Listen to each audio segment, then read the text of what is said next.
Je suis sœur Anastasie Aonou Aou, thérésienne. Bon, certains me connaissent, d'autres non. Ce soir, j'ai la joie d'être avec vous pour échanger sur le thème le regard amoureux de Dieu porté sur les jeunes. Et selon ce qui m'a été demandé, il fallait se référer surtout au document du pape qui est sorti après le synode sur la jeunesse. Donc, sans plus tarder, je vais vous présenter un peu ce que nous aurons à voir. Euh, Permettez-moi de faire un partage d'écran.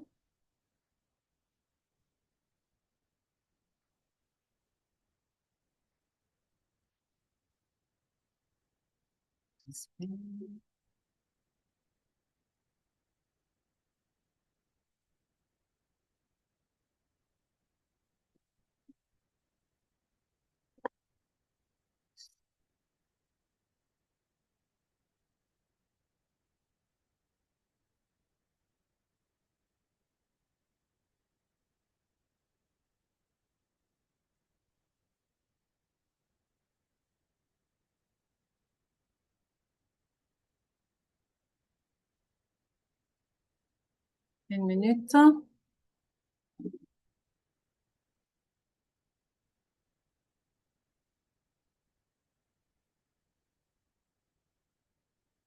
Vous voyez? Vous apercevez un peu? Mais il faut un peu plus. Vous voyez? Amis jeunes, vous voyez? Non, ici, on ne Oui, voit pas. OK. Oui, oui, Permettez-moi. on voit maintenant. oui, ça va. Oui, Si, si, maintenant on moi je voit. vois. Maintenant on voit. OK. D'accord. Donc, le regard amoureux de Dieu porté sur les jeunes. Nous aurons à faire, comme je l'ai dit, nous avons notre document de base, c'est le document du synode, de fin de synode, comment je dirais,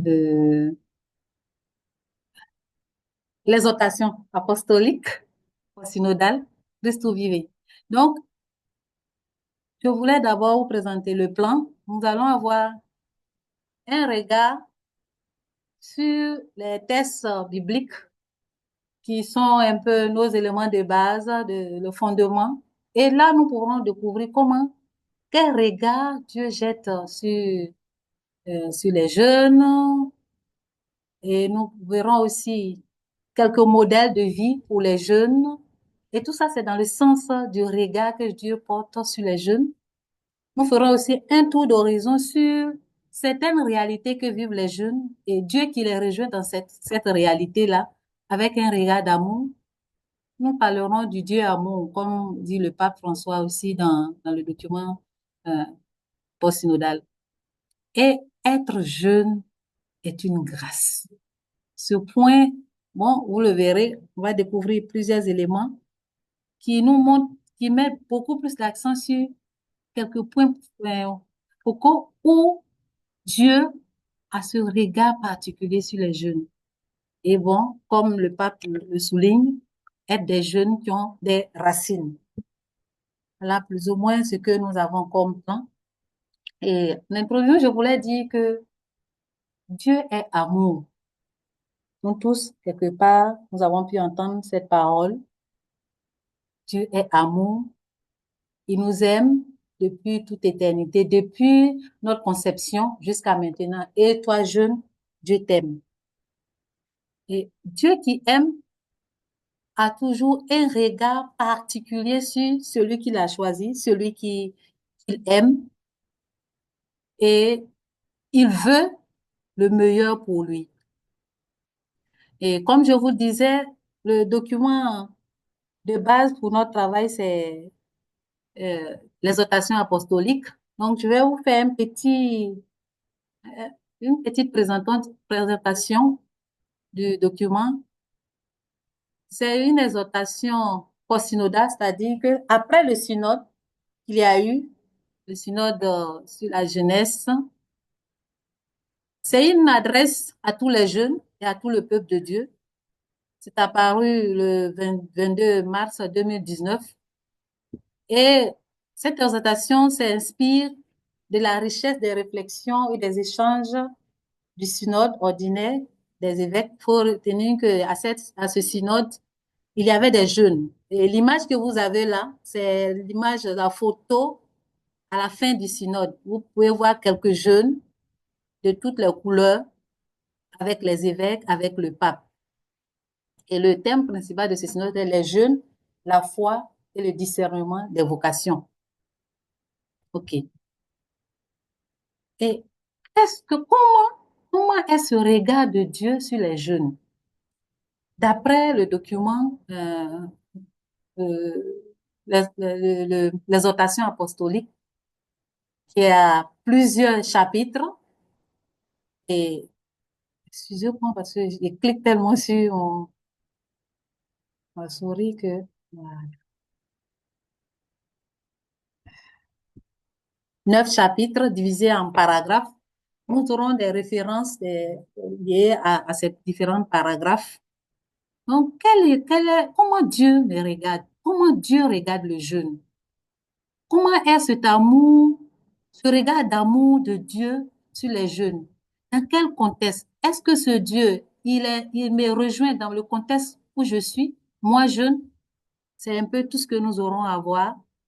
Et comme je le disais, nous allons avoir une projection sur la Bible où nous pouvons voir un peu comment Dieu regarde les jeunes, comment ce Dieu qui est amour ne laisse pas le jeune seul et qu'il se tourne vers la jeunesse. Donc, dès le départ, nous pouvons dire que Dieu qui aime le jeune appelle les jeunes. Des fois, on a tendance, notre monde a tendance à condamner tellement la jeunesse. On pense que ce sont des jeunes qui ne sont pas capables, c'est des jeunes qui ne sont pas ceci. Mais au niveau biblique, quand nous voyons, on voit que à cette époque-là où les jeunes comptaient moins, quand nous regardons la réalité biblique même, la société est régie par les droits d'aînesse, le pouvoir des hommes, le pouvoir des anciens, des rois, les plus forts, les plus dominants. Et c'est dans cette société-là que Dieu pose son regard sur des jeunes qui sont plus vulnérables, avec moins d'expérience, moins de connaissances, moins d'autorité. Il les choisit, il leur confie des missions. Donc Dieu appelle aussi des jeunes, il leur confie des missions. Et quand il les appelle, comme je l'ai dit, ce sont des jeunes vulnérables.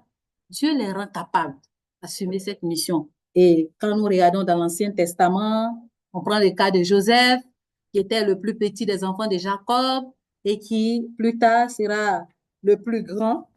Et il va travailler, il sera premier ministre de Pharaon, si je peux dire ainsi.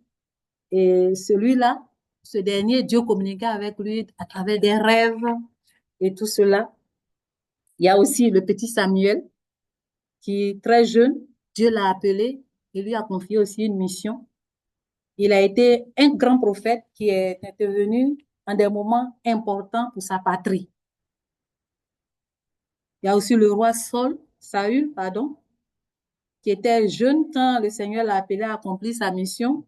On a l'exemple du grand David aussi. David, le plus petit, qui gardait le troupeau.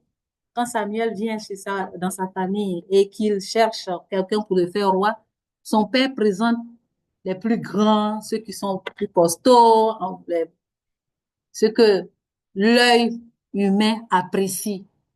Mais Samuel dit non, c'est pas celui que Dieu veut. Il veut tel. Il n'y a pas un autre et on fait venir le jeune David. Donc, pour dire que Dieu regarde au-delà de l'apparence. Dieu regarde le cœur. Le cœur jeune, c'est ce que Dieu écoute. Quand nous allons un peu plus encore, nous pouvons voir aussi un Dieu qui écoute. Un Dieu qui écoute les jeunes. Il les accueille, il les écoute, il les encourage dans la mission. Bon, j'ai cité le cas de de David un peu plus haut, mais le fils de David, Salomon, quand il dit, moi, je suis tout jeune homme, je ne sais pas agir en chef. On lui confie le royaume. Et Dieu lui a demandé de demander quelque chose. Qu'est-ce qu'il peut? Il dit, bon, moi, je demande la sagesse. Étant jeune, ce que je recherche, c'est la sagesse nécessaire pour gouverner mon peuple. Dieu lui a donné la sagesse et la connaissance et de surcroît des richesses, des trésors et la gloire. On va un peu plus loin, on voit aussi Jérémie. Lui, il était trop jeune. Il dit, ah Seigneur, vraiment, je ne sais pas parler, car je suis un enfant. Mais le Seigneur lui dit, il a encouragé, il a rassuré et il a dit, n'aie aucune crainte en leur présence, car je suis avec toi pour te délivrer. Quand nous allons aussi dans l'évangile, le jeune homme riche, il est rempli d'orgueil, attaché à ses richesses, mais Jésus ne renonce pas, il le regarde avec amour. C'est-à-dire que devant chaque situation, le regard de Dieu est au-delà de ce que la personne pense, au-delà des limites de l'autre et le pousse à aller de l'avant. Ok. Dieu accueille les jeunes, les écoute. Et l'accueil de Dieu est inconditionnel. Il n'y a pas de condition.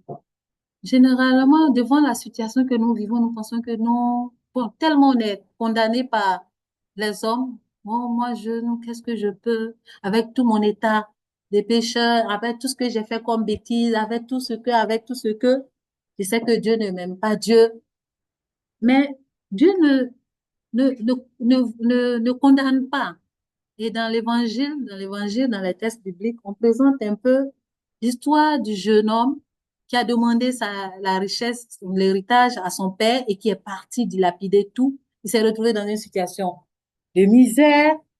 Mais ce qui était intéressant, c'est que ce jeune-là, il a décidé de se lever et aller à la rencontre de son père parce qu'il savait que son père était bon. Donc il s'est dit, je vais aller vers mon père, je lui dirai, mon père, j'ai fait des bêtises, j'ai péché. Je veux aller de nouveau.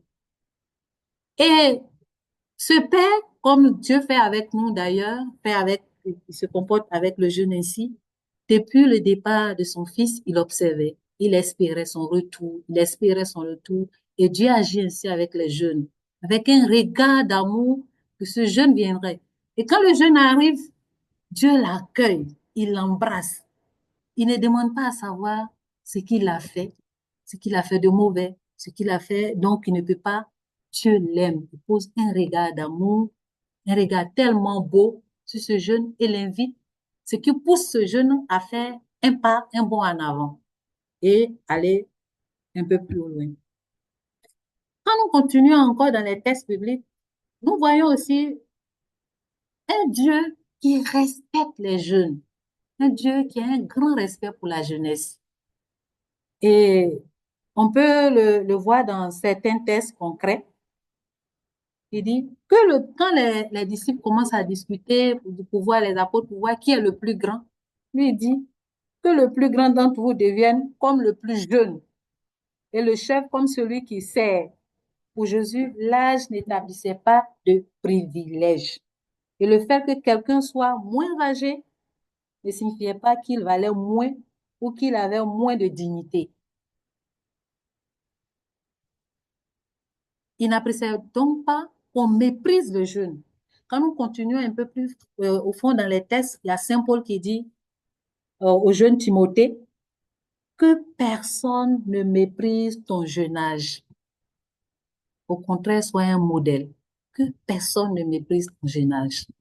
Donc voilà un peu brièvement, survoler un peu dans quelques textes bibliques des éléments qui nous permettent de voir que Dieu, comme nous aujourd'hui, en son temps, dans les textes où les jeunes n'étaient pas considérés, qui n'avaient pas de place, Dieu avait un regard posé sur eux et il comptait sur eux, il comptait agir avec eux Il les écoutait, il prenait soin de les écouter et il invitait à les valoriser. Quelques modèles de jeunes, pour le jeune.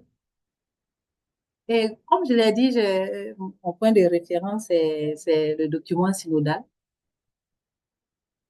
Les tests du document disent que il présente beaucoup Jésus, le jeune, la jeunesse de Jésus. Et quand on dit Jésus, on peut le voir tellement, oui, c'est le sauveur et tout. Mais il a vécu comme nous, il a eu son enfance, il a eu sa jeunesse, il a grandi, il a eu ses moments de difficulté, de douleur. Mais quand on regarde de près cette vie de Jésus, pas avec cette vision de non, il est le sauveur. Donc, c'est, quand on le regarde, on voit que Jésus a été jeune comme nous et sa vie peut nous éclairer. On prend encore quelques tests, on avance un peu, on voit Marie. C'était une jeune fille, une jeune demoiselle, comme Shaukia, comme d'autres jeunes que nous avons ici. C'était une jeune que Dieu a appelée, de même que Dieu appelle toujours nous, dans quelle que soit notre religion, quel que soit le milieu où nous sommes, Dieu nous appelle. Il a appelé cette jeune fille-là et elle n'a pas refusé. Elle a dit oui. Dieu continue d'appeler des jeunes dans notre monde aujourd'hui. Et le oui de cette jeune fille-là, si, de même qu'une jeune fille quelconque, une jeune fille d'un village a pu dire oui, a suivi Dieu, a contribué avec Dieu dans la rédemption du monde, de même, moi aussi jeune où je suis, dans mon milieu, dans ma réalité, Dieu m'appelle à quelque chose de grand. Il jette un regard d'amour sur moi. Ça, le plus important pour Dieu, c'est pas que je sois le plus parfait de tous. On regarde aussi la vie des saints. Vous me direz encore, ce sont les saints. Ce sont les saints. Non, mais le saint, c'est un autre comme moi. De même que vous jeunes, de même que toi jeune, de même que moi, nous tous nous sommes appelés à cette sainteté-là. Ce sont des modèles, des personnes qui ont vécu parmi nous et qui ont fait l'option de gagner, de vivre bien, d'avoir, bon, de suivre les pas que Dieu trace. Et parmi ces jeunes-là, il y a plusieurs saints, parmi ces saints, il y a plusieurs jeunes. Saint Jeanne d'Arc, Saint Dominique Savio, Saint Jeanne d'Arc, elle était une jeune paysanne, hein, qui, malgré son jeune âge, a lutté pour défendre la, la France de son temps, devant les envahisseurs. Il y a plusieurs exemples de jeunes. Nous n'allons pas nous attarder, de jeunes saints, pardon. Il y a Saint Thérèse de l'Enfant Jésus qui vivait dans sa vie simplement. Et on peut citer aussi les martyrs de l'Ouganda, Saint Charles, Saint Kizito, le plus jeune, et tout cela. Pour dire que, et là, ce sont des jeunes Africains, hein, des jeunes Africains. Ils n'étaient pas prêtres. C'est pour dire que partout dans le monde, il y a des modèles de jeunes. Il y a des jeunes sur qui Dieu jette, surtout les jeunes, Dieu jette un regard et les jeunes optent de, de suivre les pas et d'être des saints. Ce que ces personnes, qu'on présente Jésus et Marie et ces saints-là comme des modèles, c'est pas c'est pas, il s'agit pas de dire, bon, comme eux, ils ont vécu comme ça, là, moi, ma vie, c'est, je mets de côté. Non, c'est des exemples. Il ne s'agit pas d'aller faire une photocopie, comme le pape dit, de la vie, mais d'où votre vie vous-même, à partir de là. En partant, après ce point, je voulais aborder le troisième, qui est, de moi, s'agit de faire un tour d'horizon sur certaines réalités vécues par les jeunes. Puisque Dieu aime les jeunes, il est bon quand même qu'on puisse voir comment Dieu, dans les réalités vécues par ces jeunes-là, comment Dieu intervient.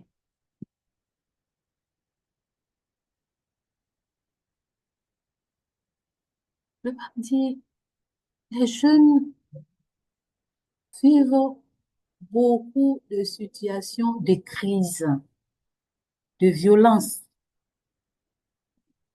Dans notre monde, d'abord, ce il souligne clairement, c'est qu'il y a une pluralité du monde jeune. La jeunesse, la réalité des jeunes européens, pas la même réalité que les jeunes africains. Dans même Afrique, selon le pays, même à l'intérieur du même pays, selon la région, les différents milieux, il y a la réalité des jeunes. Donc, il y a plusieurs réalités. Mais n'empêche que nous allons essayer de voir quelques réalités euh, euh, concrètes où tous les jeunes se retrouvent, même s'ils vivent ça d'une manière différente. On va essayer, on va pas tout citer, on va essayer de voir ces réalités-là et comment Dieu, dans ces réalités, jette un regard sur le jeune et lui dit, c'est vrai, tu vis ça, mais moi, je t'aime. Je t'aime dans ce que tu es, dans ce que tu vis.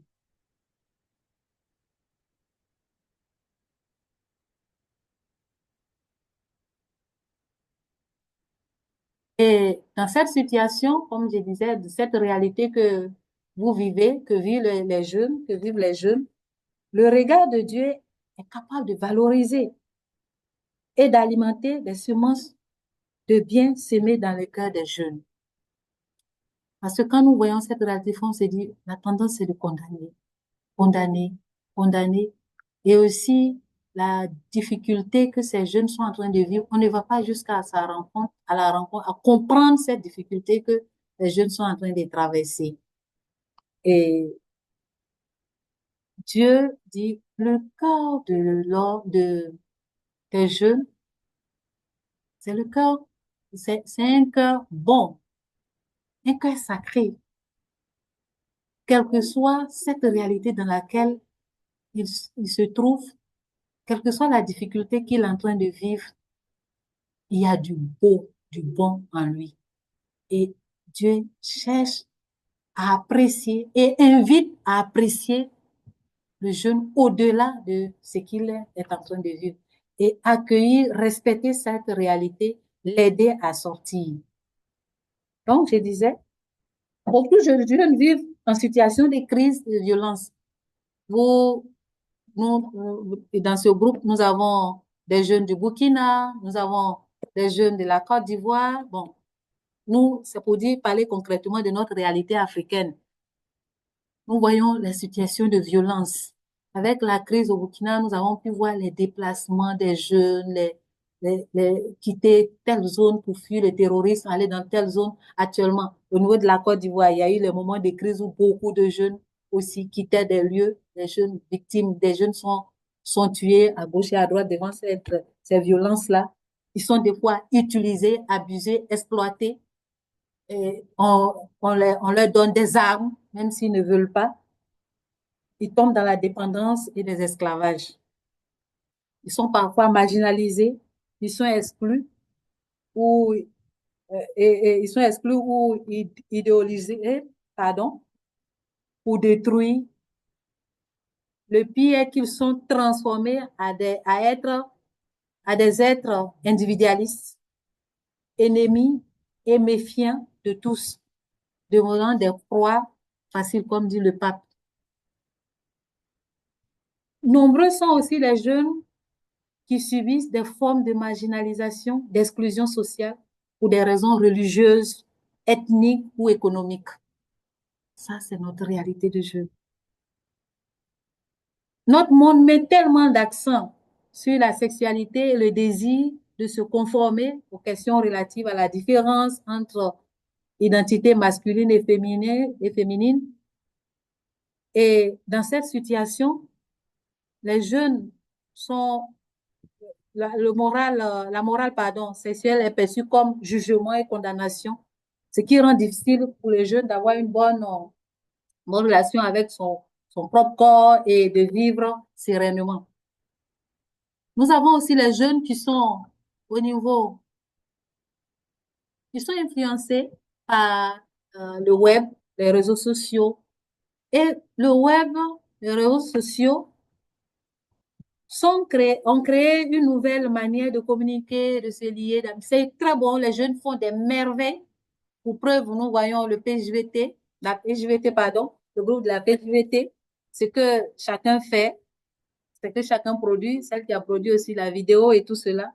C'est des merveilles que les jeunes font avec le web et les réseaux sociaux.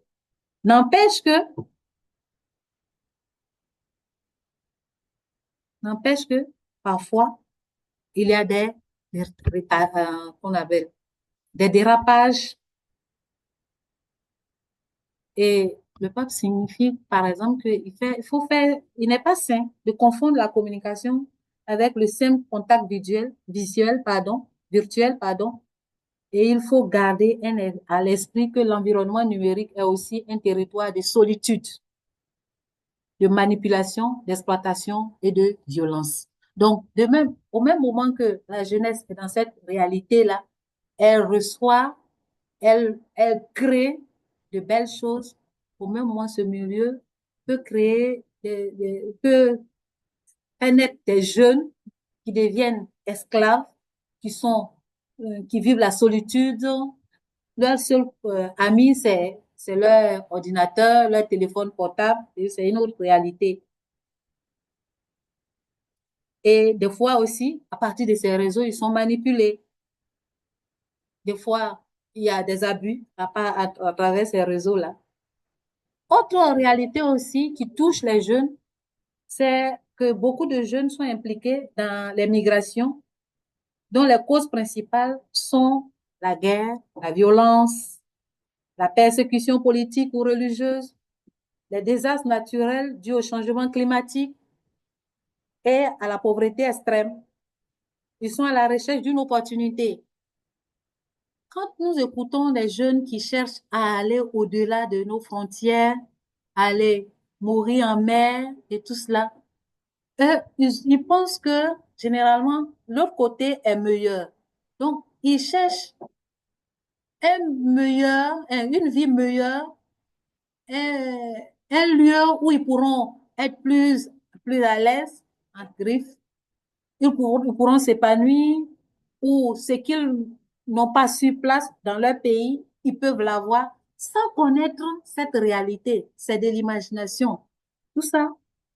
Parce que bon, le monde, la télévision nous présente des réalités, les jeunes, nous pensons que là-bas, c'est, c'est la vie meilleure. Non? Tous ces jeunes sont impliqués dans cela et ils rêvent d'un futur meilleur.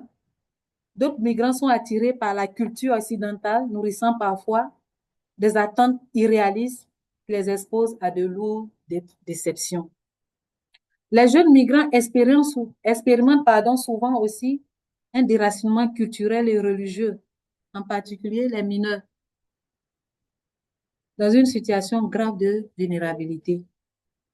Mais amis jeunes, dans toutes les situations difficiles et douloureuses, il y a une issue, ce que dit le pape. Si tu es jeune en âge, mais si tu te sens faible, fatigué ou désabusé, demande à Jésus, comme j'avais donné comme modèle là. Il a vécu jeune comme toi. Il va pas te condamner. Demande à Dieu, il va te renouveler. Dans ta situation que tu vis, Dieu te rejoint. Il partage ta souffrance et t'invite à un nouveau départ. Ne l'oublie pas, jeune. Tu es l'aujourd'hui de Dieu, comme dit le pape. Tu es l'aujourd'hui de Dieu. Et ce Dieu dont tu es l'aujourd'hui, il est le Dieu d'amour. Dieu d'amour. Dieu est amour. Il aime chaque jeune. Il aime les jeunes. Chaque jeune a de la valeur pour lui. Tu as de la valeur pour lui et tu n'es pas insignifiant parce que tu es l'œuvre de ses mains. Dieu t'a désiré. Il t'a aimé et il a toujours ce regard sur toi. Et le regard de Dieu n'écrase pas. Parce que quand nous regardons Nous pouvons tous imaginer, des fois, il y a des regards, quand l'autre t'observe, tu sais, soit c'est un regard de colère, un regard qui condamne, un regard qui fait que il est difficile de sortir de soi, on a peur. Mais le regard de Dieu sur toi est un regard qui n'écrase pas, un regard qui ne marginalise pas, qui ne réduit pas au silence, un regard qui n'humilie pas et qui n'asservit pas. C'est un regard d'amour de tous les jours, direct, respectueux, amour de liberté et pour la liberté, amour qui guérit et qui relève. C'est un amour qui connaît davantage des relèvements que des chutes. La réconciliation plus que l'interdiction. Donner une nouvelle chance plutôt que de condamner. Un amour qui ne marginalise pas, qui ne, te, qui ne se tait pas, qui n'humilie pas et n'opprime pas. Ce regard d'amour est si.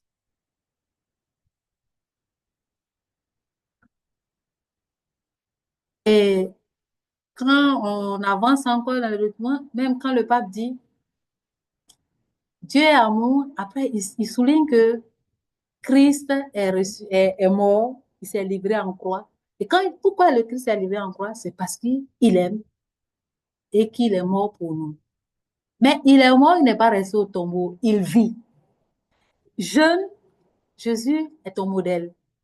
Jeune, Jésus est mort, il est ressuscité, il vit. Tu ne dois pas rester toi dans ton tombeau, dans ce que tu penses être, euh, qui n'est bon, un péché. Non, avec ça, moi, ne reste pas englouti dans cela. Jésus vit et il t'invite à vivre. Nous avons pu décrire un peu le regard de Dieu que nous avons vu tout à l'heure. Maintenant, nous allons avancer tout doucement pour signifier que le jeûne, être jeune est une grâce, un don précieux dont il faut prendre soin. Être jeune est un don précieux, le plus grand don de Dieu. C'est l'amour. Dieu t'aime, tu es jeune, Dieu est l'auteur de la jeunesse et il travaille dans chaque jeune.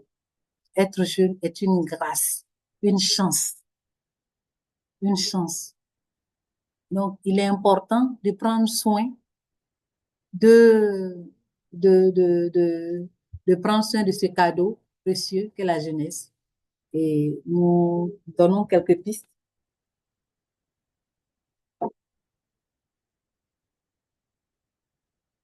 Le jeune doit avoir des rêves et faire des choix. Avoir des rêves et faire des choix.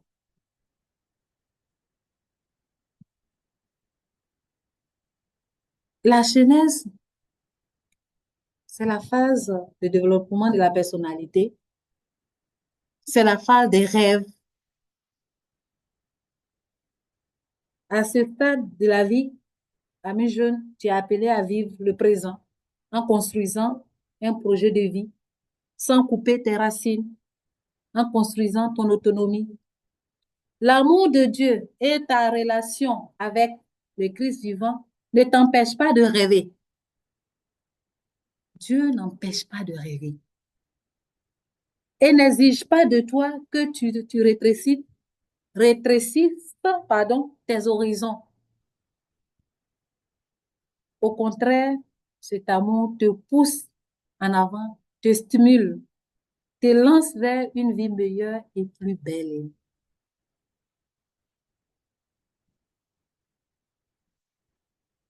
La jeunesse ne peut pas rester un temps suspendue, dit le pape, parce que c'est l'âge des choix dans le domaine professionnel, social, politique et aussi dans le choix du partenaire et la possibilité d'avoir les premiers enfants.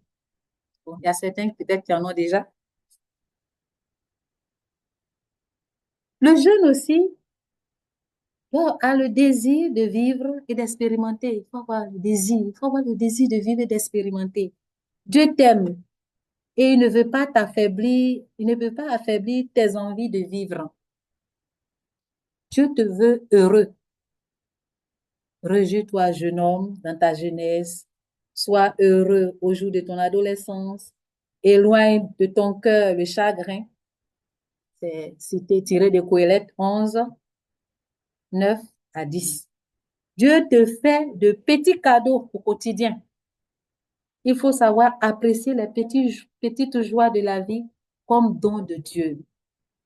Il te rejoint dans les différents compartiments de ta vie. Tes expériences te permettront à connaître la plénitude d'être jeune si tu te lis d'amitié avec Jésus. Donc, tu te lier d'amitié avec Jésus. De même que ta jeunesse, l'amitié est un don de Dieu. Il faut valoriser l'amitié. L'amitié est un don de Dieu. Dieu t'aime. À travers tes amis, Dieu te polie et te fait mûrir. Justement, comme il t'aime et qu'il te regarde. Il va agir dans ta vie à travers tes amis. C'est pourquoi il faut valoriser l'amitié. Et surtout l'amitié avec Jésus, comme je l'ai dit. C'est une amitié indéfectible. Et cette amitié, vous pouvez l'entretenir dans la prière.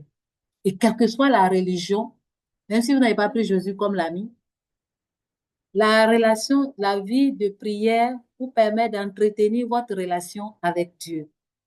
Vous pourrez découvrir que c'est le lieu, le ciment de votre amitié, de votre relation forte avec Dieu. Il faut prier et cela, pour cela. Autre piste aussi pour prendre soin de ta jeunesse, c'est la croissance de la maturité spirituelle. Jeune, grandir signifie conserver et nourrir les choses les plus précieuses que la jeunesse te laisse, mais en même temps, c'est être ouvert à purifier ce qui n'est pas bon. Dit le pape. Dieu qui t'aime t'invite à développer ce qui a de la valeur. Laisse-toi aimer par Dieu qui t'aime comme tu es, qui t'estime et te respecte, mais aussi qui te propose toujours plus. Plus de son amitié, plus de ferveur dans la prière, plus de faim de sa parole, plus de désir de recevoir le Christ dans l'Eucharistie, plus de désir de vivre son évangile, plus de désir d'être là avec Allah, le prier, plus de paix et de joie spirituelle. Et le pape. Et une chose est claire, sois toi-même. Cherche à être ce que Dieu a voulu rêver et créer, mais ne sois pas une photocopie d'une autre personne. Ne pas être une photocopie d'une autre personne.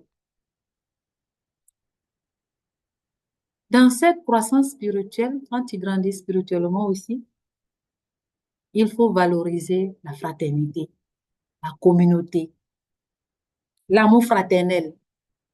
C'est le lieu de la croissance spirituelle. Être ensemble. Je suis contente de voir que des fois, les anciens du CHO se retrouvent, les anciens se retrouvent pour telles rencontres. Il y a aussi les rencontres que nous sommes en train de faire là. Il y a, vous organisez des rencontres entre amis ailleurs. Être ensemble, être avec les autres qui sont aussi créés à l'image et à la ressemblance de Dieu, comme moi, comme toi, jeune. Image et ressemblance du Dieu amour. Il faut éviter de t'enfermer sur toi-même, dans tes difficultés, dans tes blessures, pour toi, aux autres.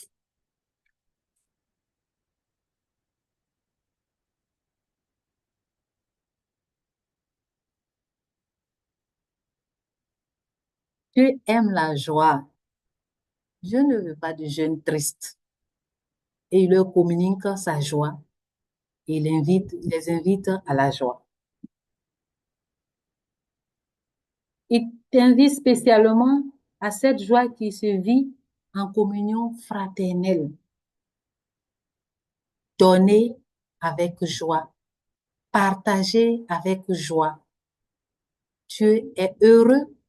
Il sourit même quand il te voit agir avec joie, échanger avec tes frères et sœurs. Il te regarde et il est content et il apprécie. Je t'invite aussi pour prendre soin de ta jeunesse, sois un jeune engagé. Quelle que soit ta foi, sois engagé. Engagé pour la transformation de ta société, pour construire une nouvelle société, étendant ainsi le règne de Dieu. Dieu est un amour. Dieu est un Dieu de l'ouverture aux autres. Dieu invite à briser les frontières. Nous sommes tellement enfermés dans nos frontières idéologiques, frontières linguistiques, ethniques. Dieu te demande d'être engagé et aller au-delà. J'aimerais que chacun reste avec ce regard d'amour sur lui. Et Dieu qui est en train de m'inviter, il t'aime, c'est un Dieu de la paix. Il t'invite aussi à t'engager pour la paix. Il t'appelle à t'engager pour la paix. Un engagement social du jeune. Il y a certains qui sont dans des mouvements d'action. C'est très bien. Dieu demande toujours un peu plus. Il t'invite à être un missionnaire joyeux, courageux. Il a posé son regard sur toi. Il t'invite à témoigner partout qui il est, par ta vie, par ta manière de vivre, par tes actions. Même si ta foi est toute petite comme une sémence de moutarde, Dieu lui donnera la croissance et l'utilisera comme un instrument pour son œuvre de salut. C'est aujourd'hui que Dieu, le pape dit, bon, c'est aujourd'hui que Dieu t'invite à collaborer à la transformation du monde avec ton énergie, ton audace et ta créativité.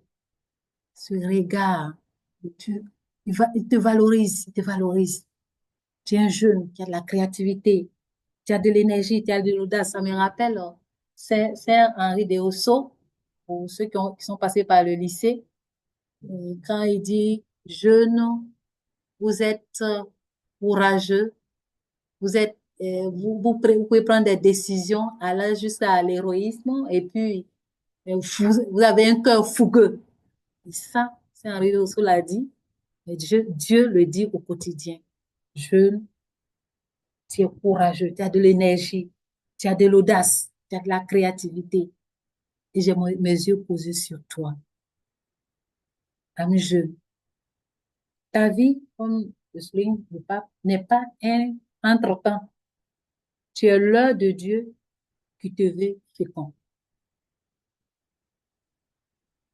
Mais pour pouvoir vivre cela, il faut que tu aies des racines. Des racines. Prends soin de ces racines-là. Et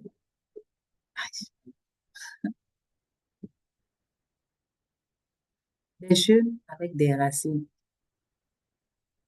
Tout comme les jeunes arbres, amis jeunes, tu as besoin d'avoir des racines pour ne pas être déraciné par les vents violents des tempêtes. Il est important de ne pas se laisser dominer par la nouvelle idéologie qui nous déracine de notre appartenance culturelle, religieuse dont nous provenons,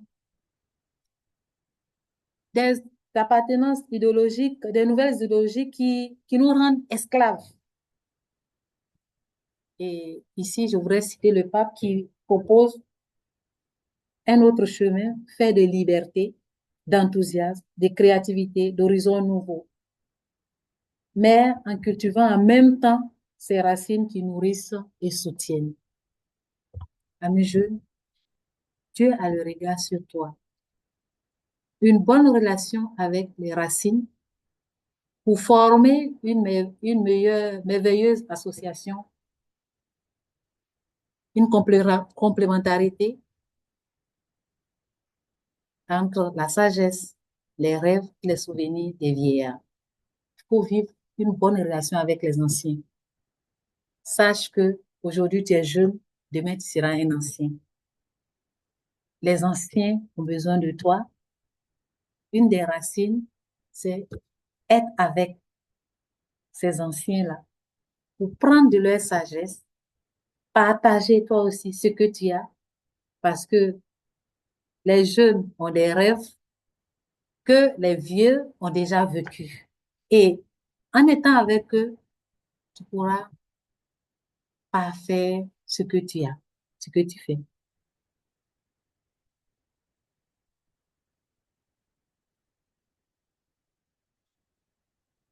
Apprends à risquer.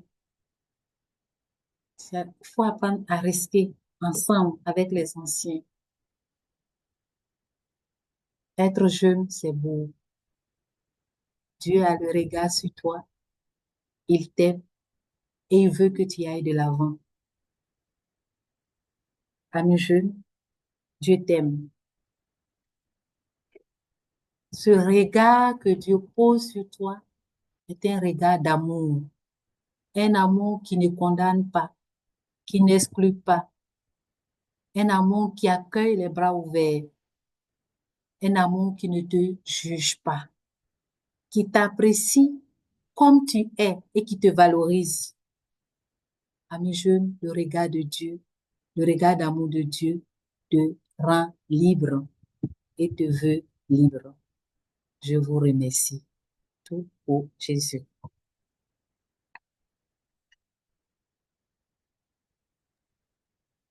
Merci beaucoup, c'est Anastasie. Ceux qui peuvent utiliser les stickers, vous pouvez envoyer quelques stickers à c'est Anastasie depuis votre téléphone. Ceux qui sont à l'ordinateur, si vous pouvez le faire pour lui dire merci.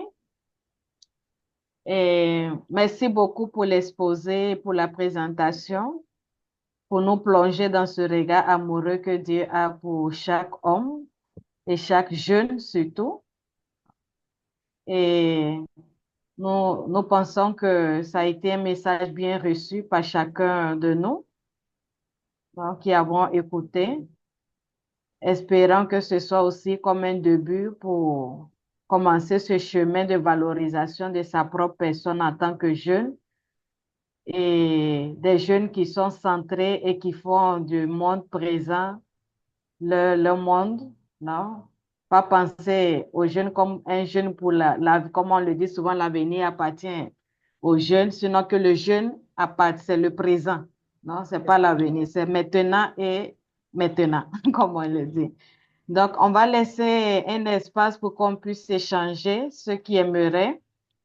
On va échanger un peu sur ce que vous avez écouté et sur certaines préoccupations que vous pouvez avoir. Non, chacun de nous a le thème avant. Nous savons que c'est centré sur le regard amoureux de Dieu pour le jeune.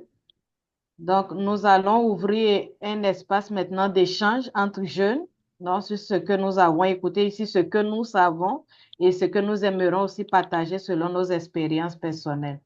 Donc, le micro est ouvert. On va échanger. On peut poser des questions à Sœur Anastasie, elle est là. Et si on a aussi non, d'autres choses à dire au-delà des questions, on peut le faire. Ne soyons pas timides. La première fois, on était timides. Je pense que ceux qui, même si tout le monde n'a pas pu se connecter, mais ceux qui sont là, on est déjà, ça fait déjà la deuxième fois que nous nous connectons. Donc, plus ou moins, on a un peu de clics ensemble. Donc, si vous voulez activer aussi votre caméra, vous pouvez activer et puis on va échanger un peu. Faites de ce moment-là un moment d'échange. Merci.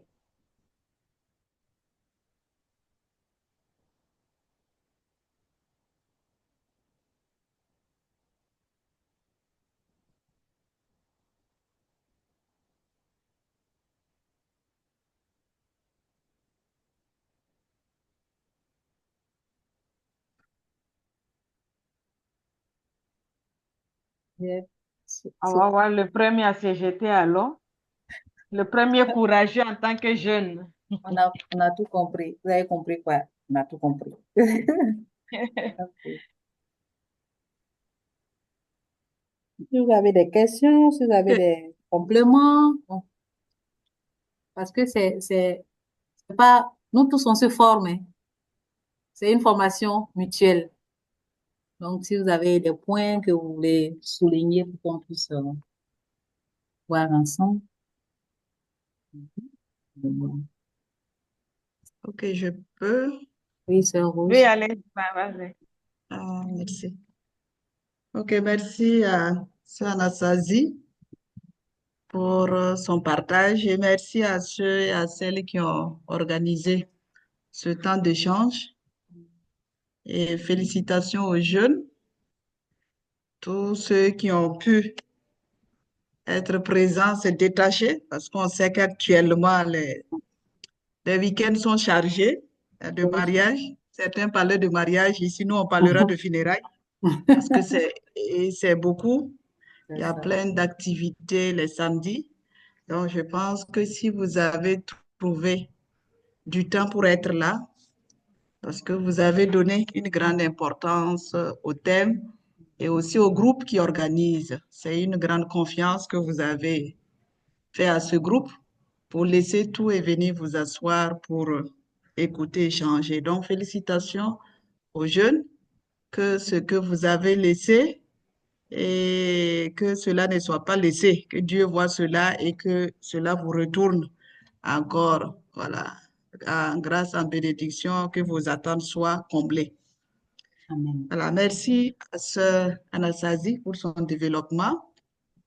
J'ai écouté Sœur Anastasie et puis je revivais un moment, peut-être pour les jeunes qui sont là et qui étaient à l'université de Koudougou, voilà, en 2021-2022, je crois qu'on était là et c'était pour présenter justement le document et nous avons pris justement une partie du document quand le pape parlait des rêves des jeunes et voilà, les attentes, etc. J- C'était vraiment une rencontre qui m'a touchée parce que la salle était pratiquement pleine et les jeunes se sont intéressés. Beaucoup ont demandé même les références du document et de surcroît, pas seulement catholiques, hein, beaucoup de Mhm. musulmans. Peut-être aujourd'hui, nous sommes moins, mais les jeunes ont trouvé vraiment beaucoup d'intérêt dans les dires du pape, dans ce qu'il disait. Donc, ceux qui étaient là, voilà, c'est le même document que la sœur reprend. Et certains m'avaient demandé en son temps où est-ce qu'on pouvait même trouver le document physique. Et j'avais promis de voir à la librairie Jeunesse d'Afrique si c'était là. Et je pense que je n'ai pas fait le travail. Donc, je m'excuse pour cela. Voilà, mais on va continuer. Le document est là. Je pense qu'on peut chercher. Vous, jeunes, comme vous êtes tout le temps connectés, voilà, même si vous vous n'avez pas le document physique à tout moment, vous pouvez vous référer au document. Et après cette présentation du pape François, on avait une autre rencontre toujours à Ouaga, où là, on avait parlé c'est une commission musulmane du côté de Belgique, oui, un imam qui a adressé un message aux jeunes. Et quand je lisais aussi ce document, juste un passage, je me retrouvais aussi avec voilà, ce que le pape dit. Et je dis, c'est ça le vrai croyant. En fait, si on est croyant, la sœur le disait tout à l'heure, même si les jeunes musulmans, même si vous n'êtes pas catholique, voilà, la prière nous lie, nous unit.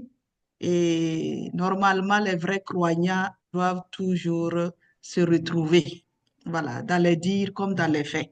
Voilà, un bon musulman, un bon catholique, un bon protestant, normalement, nous devons nous retrouver toujours dans les dires et les faits, puisque c'est l'amour qui conduit nos actions et nos paroles. Et dans ce document, le pape disait effectivement que le jeune musulman, j'ai dit le pape disait, pardon, j'ai oublié le nom de l'imam. Voilà, l'imam disait que le vrai jeune musulman s'identifie par sa vie de prière. Ça m'avait vraiment impressionné. et il a développé.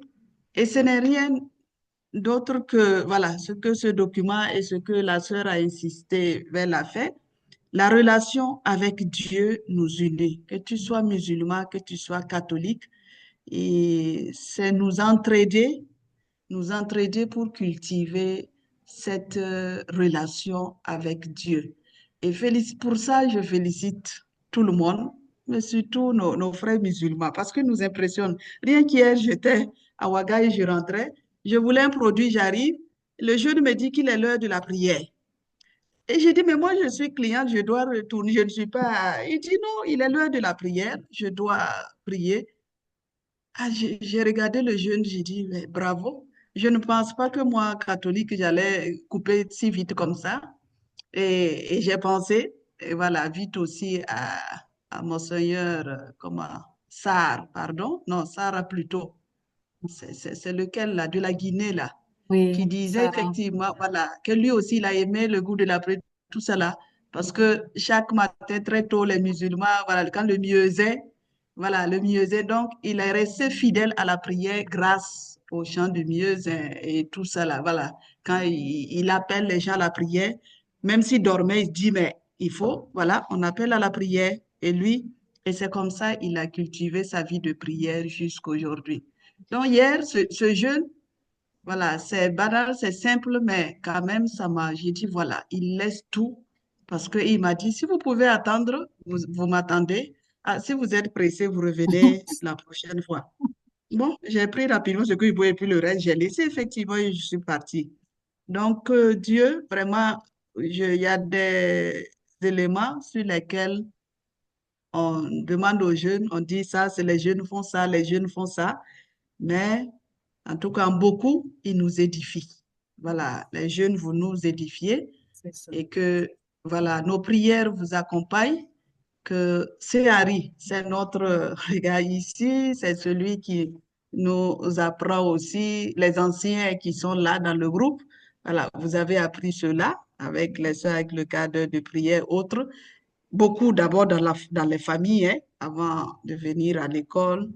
Merci de ne pas laisser. Voilà, là où vous êtes, ce n'est pas beaucoup de temps qui importe, mais le peu est très bien.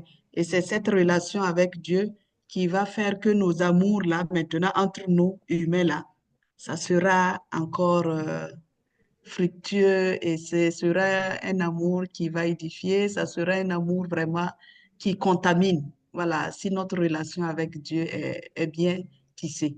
Merci à tous. Et voilà, je m'excuse d'avoir été un peu, un peu long. Merci. Merci, Rose.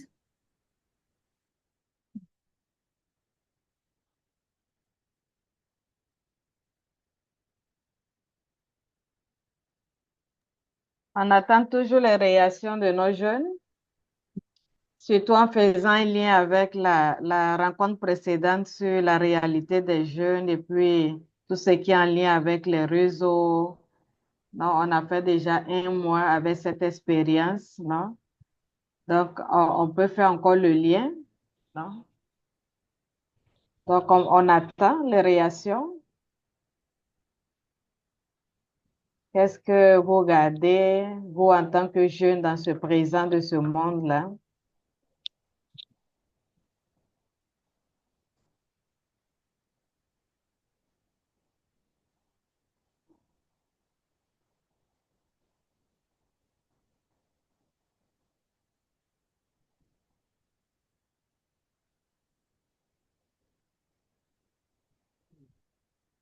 Grand silence. La jeunesse médite.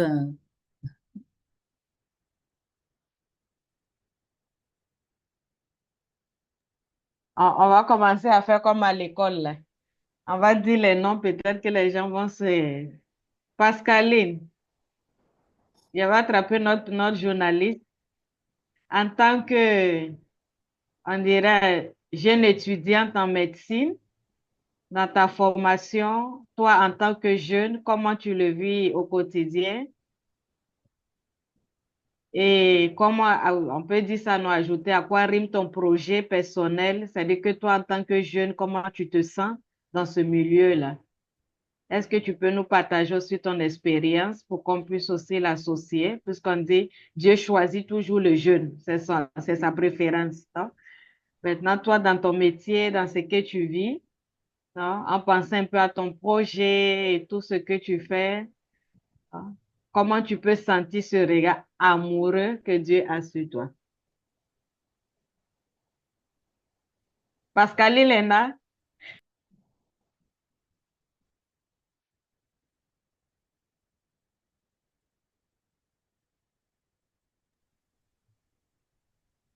je le dis aussi à Pascaline et puis je l'adresse aussi à tous les jeunes qui sont là. Donc, je vais commencer aussi à dire les noms. Il y a Floriane. Floriane est connectée. On va attraper avant il n'ait pas où il est. Attends, je vais voir. Qui est le premier à se connecter.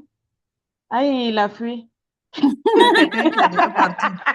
C'est ça. Regarde, Non, il va regarde-le. revenir. Il a eu problème de Regarde-le. connexion aujourd'hui. Pascaline, il ne faut pas rester silencieuse, hein. On sait que c'est pas facile pour eux hein, de Gérard est rester. là. Il y a Gérard Sibiri qui est là aussi. Il y a Luc. Il y a Alain. On vous attend. Qui se jette à l'eau? Pardon, c'est jusqu'à quelle... Excusez-moi. C'est pour 18 ceux qui heures. sont ici. C'est OK. bien ça. Merci.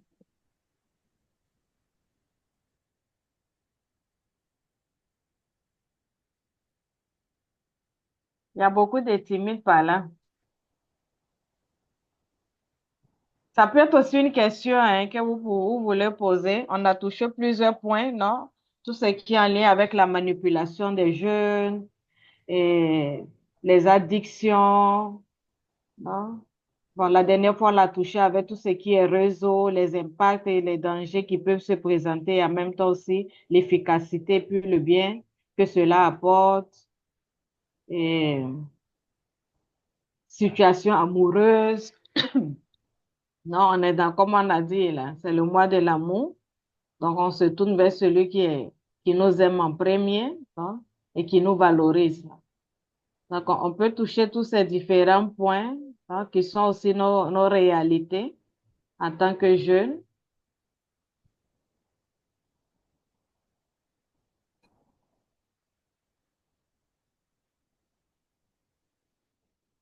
Maintenant, si vous êtes trop timide, écrivez dans le chat et puis on va lire. Ça aussi, c'est une technique. On a une maman avec nous qui s'est connectée. Je ne sais pas si elle veut dire quelque chose aussi. C'est une belle expérience qu'on ait aussi une maman qui se connecte pour pouvoir vivre aussi l'expérience. Donc, si maman Diakité, vous voulez dire quelque chose, vous avez aussi le micro. Ah, Oui. d'accord. Merci. Je voudrais féliciter sœur Anna pour pour son brillant exposé. Merci, sœur Mélène. Maman Diakité est timide aussi. Grande timide d'ailleurs. Non, bon, non, je voudrais juste remercier. J'ai vraiment apprécié, quoi.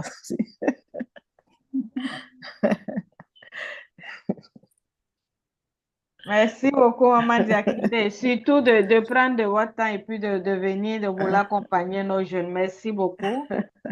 Merci, c'est très gentil. Et puis, bon, ça nous permet aussi de savoir comment nous situer avec eux. Maman Merci. Diakité, bonsoir. Bonsoir. Permettez que je salue Maman Diakité. Et bonsoir, sœur Rose. Comment ça va? Ça va bien, vous? Ça va bien. Et nous voulons que vous parliez plus. C'est un thème où vous devez dire quand même un peu plus aux jeunes.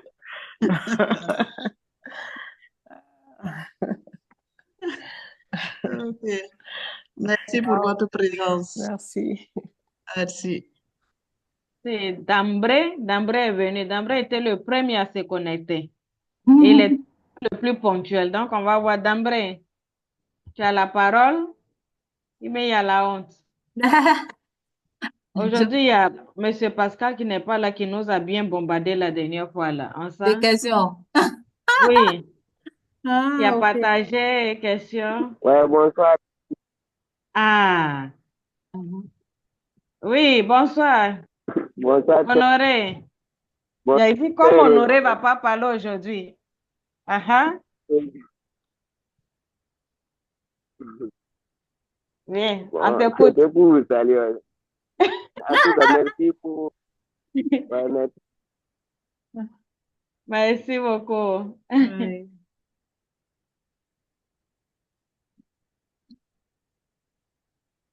Victorien est là, il continue de conduire. Non, ma soeur, je me suis arrêté, je suis là. Ah, non, Victorien, tu peux pas rester silencieux. On Victoria, sait que tu as tu es Oui, arrêté l'animal, bien ton conduit. mais j'ai voilà. oui, j'ai une question. Ah, Je, j'ai, ma question,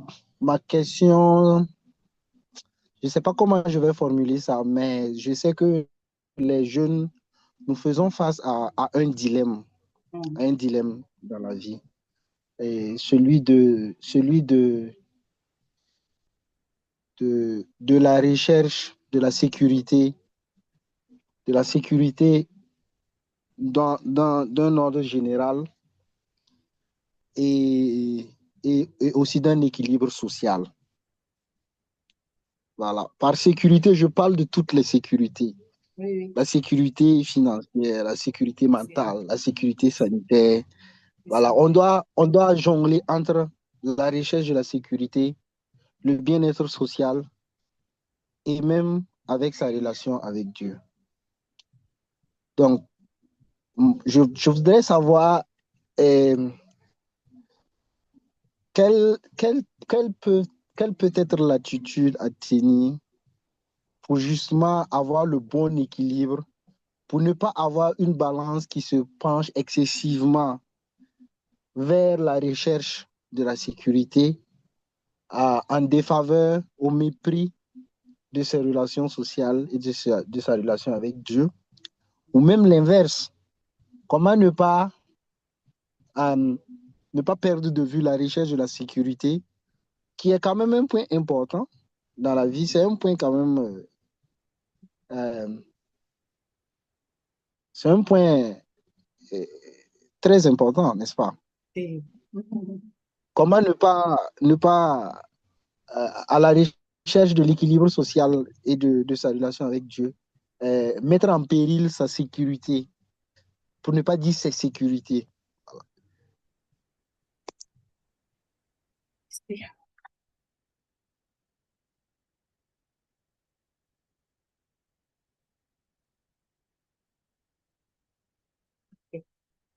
On essaie la réponse ou attends, c'est Mylène? oui, allons, comme c'est lui qui a donné la bombe, Ok. on va aller avec lui. Quand j'abordais le point tour d'horizon sur les réalités que vivent les jeunes et tout ça, euh, je parlais des jeunes qui doivent rêver et puis en même temps s'engager, non, n'est-ce pas? C'est le propre de tout homme de chercher à être en sécurité, sécurité affective, sécurité sociale, sécurité financière, sanitaire, comme tu l'as souligné et tout ça. Et aussi, l'homme a aussi a une soif, de la même manière que la soif de sa sécurité, a une soif de Dieu, que tout homme. Le tout, c'est comment découvrir cette soif de Dieu-là. Bref, bon, ça, c'est juste pour commencer. Et quand je le disais, je disais que le jeune rêve. Il veut une situation, il veut aussi, il veut le meilleur pour lui-même et tout ça. Et j'ai invité aussi à voir que dans ce désir que le jeune a, dans tout ce qu'il fait, il est important qu'il se lie d'amitié, l'amitié avec Dieu. Justement, pour pouvoir vivre cet équilibre-là, il faut pouvoir, d'abord, il faut pouvoir, euh, qu'on appelle, euh, entretenir cette relation. Parce que l'équilibre que tu cherches, tu le trouveras dans ta relation avec Dieu. Dans ta relation avec Dieu. Ça, Moi, je pense que c'est le point fondamental. En dehors de Dieu, il te serait difficile de pouvoir trouver l'équilibre. Ce serait difficile. Donc, lui présenter ta réalité, tes besoins. Et comme je l'ai dit, c'est un Dieu qui est attentif, qui sait ce que tu vis au quotidien et qui peut t'aider. Il voit l'effort que tu veux faire et il va comment t'aider à pouvoir atteindre cet équilibre, atteindre cette sécurité-là. Je n'ai de repos qu'en Dieu seul, comme dit le psaume. Donc, c'est pas que je vais pas dire que faut laisser tes recherches pour aller seulement vivre ta relation avec Dieu. Mais vis ta relation avec Dieu, entretiens, même si c'est lent. Tu as l'impression que c'est lent. Même si c'est pas beaucoup de temps, peu de temps, un quart d'heure, comme on l'a dit tout à l'heure, comme Sœur Rose l'a signifié, si nous rappelant le quart d'heure de prière. Là, dans cette relation, présenter à Dieu ton désir et tes faiblesses, tes luttes, tout en sachant que lui-même, il est au courant, mais aussi, il faut que tu aies des efforts personnels à faire pour vivre cette relation avec nous. Moi, c'est ce que je peux te donner comme réponse. Et je le dis, c'est pas seulement la prière et l'action. Ça, c'est en dit très souvent aussi. Prière et action. Au même moment que tu es en train de rechercher cette sécurité, prie, Dieu te donnera les moyens, les éléments pour aider à atteindre cette sécurité-là. Même si c'est pas total, au moins, pour atteindre l'équilibre. Donc, je mets en avant ta relation de prière, relation avec Dieu. Maintenant, comme il y a Sœur Rose, Sœur Mélène aussi, peuvent porter une Euh, alternative. Est-ce que je pourrais ajouter quelque chose? Oui, aussi. Voilà. Oui, Madame Diakité. D'accord. Donc, il y a quelques années, j'étais dans un groupe, je suis dévot du Sacré-Cœur, et c'est quelque chose qui m'avait un peu frappé. Les jeunes qui étaient avec nous, qui ont commencé à disparaître petit à petit parce qu'ils avaient trouvé du travail. Parce que, voilà, ils venaient plus, même à la messe du vendredi, du premier vendredi et autres. Et quand on leur demandait, ils disaient qu'ils avaient trouvé un travail.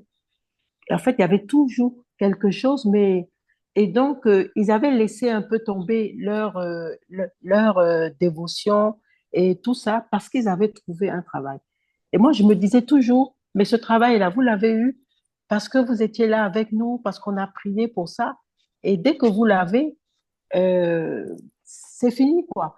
Alors que pour moi, justement, pour pouvoir rester dans cet équilibre, dans ce travail, je pense qu'il faut continuer à être avec Dieu. Il faut continuer les activités que l'on a sur la paroisse et tout ça. Et il y a beaucoup de jeunes qui disparaissent des groupes de prière, de toutes ces choses, parce qu'ils sont occupés ailleurs et qu'ils n'ont plus le temps. Donc, je pense que ça rejoint un peu ce que la sœur a dit. On ne peut rien avoir sans Dieu. Moi, j'ai compris ça en tout cas. Voilà, c'est ce que je voulais Merci dire. beaucoup. Merci beaucoup, Maman Diakité. Je voudrais aussi ajouter quelque chose en partant simplement du mot équilibre que Victorien a utilisé. Et je pense que l'équilibre, c'est comme le mot qui vient quand il y a stabilité, mais une sorte de monotonie. C'est-à-dire que je n'ai plus d'efforts à faire, donc l'équilibre, il est là. Non? C'est comme ce que tous nous recherchons, peu importe l'âge, et encore quand on est jeune, non? Mais ici, je pense que euh, la lutte, je ne sais pas si la lutte c'est l'expression correcte, mais je parle de la lutte personnelle, c'est arriver soi-même à vivre de manière intégrale. Ne pas penser que ma relation avec Dieu est à part, ma relation avec les autres est à part, ma relation avec la société est à part, ma relation, c'est-à-dire que tout est vécu comme des îles séparées. C'est-à-dire que chacun a son île. Quand je me retrouve là-bas, j'ai une manière d'être. Quand je me retrouve dans telle autre île, j'ai une autre manière d'être. Sinon, comprendre que je suis une unique personne qui vit tous ces différents événements, tout ce que me présente la société et tout, comme un cercle qui prend tout en compte. C'est-à-dire que, comme on peut dire, non, il y a des thèmes qu'on utilise beaucoup de manière scientifique, on parle de l'aide systémique. C'est-à-dire qu'il est là et puis tout ce qui est là fait partie de ma personne. Maintenant, on va dire quoi, chacun de nous comme cette possibilité parce que je vais décider de mes sécurités.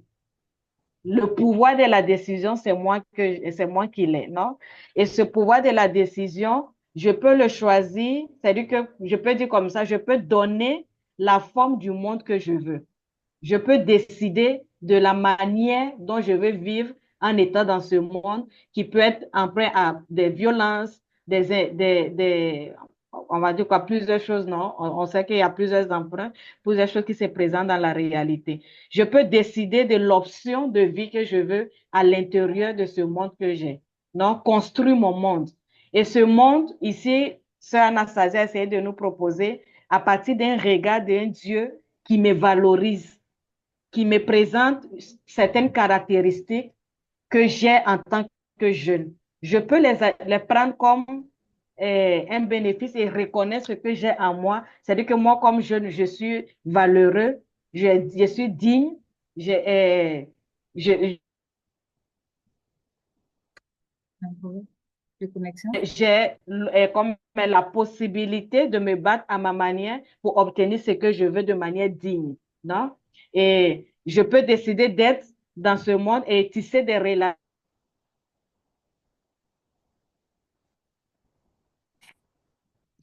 qui vont me permettre de me sentir encore plus digne, non? Que ce soit relation amoureuse ou relation ma peau, à l'aise, comme on le dit. Je suis bien avec moi. Mais donc, tout ce que je vais choisir, mon idéologie, ma manière de vivre, le moyen, on va dire quoi, ma cosmovision, pardon, que je vais choisir va me permettre de savoir, de réaliser et de me donner ces sécurités-là.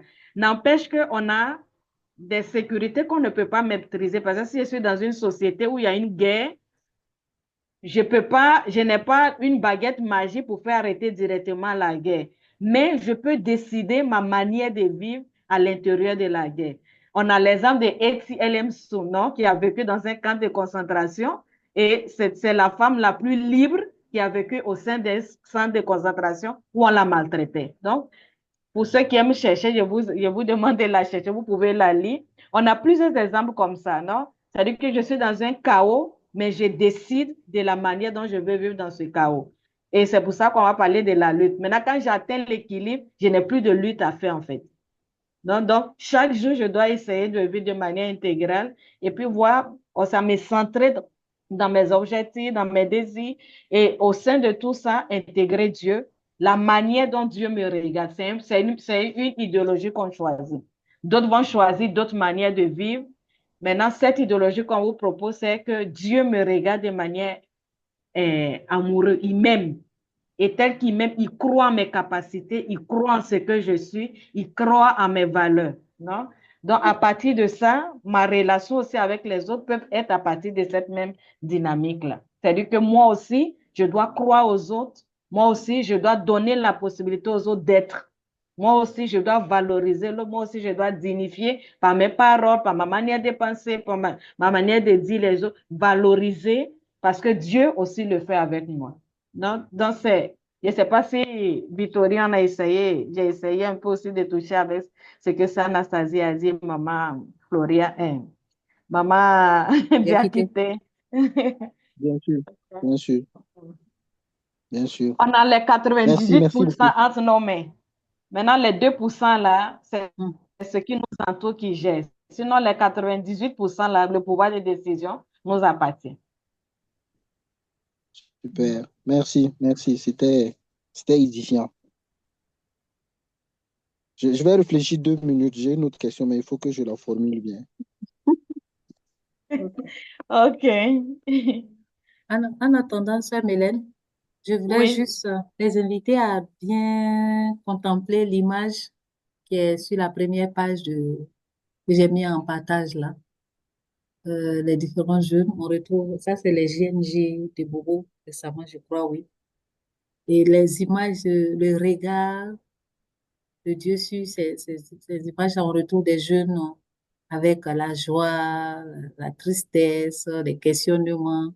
Regarde la jeune fille en blanc. En fait, ces images-là, nous tous, jeunes, se retrouver là, dans cette joie de partager et tout cela. Et c'est ça, ce que nous sommes là, c'est là que Dieu nous rejoint et qui nous regarde. Il nous aime.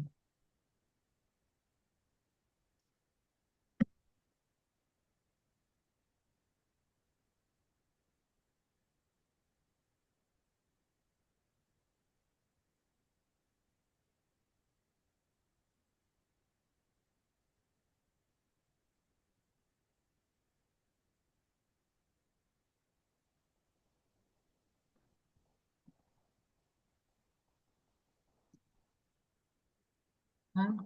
Il y a des problèmes de connexion.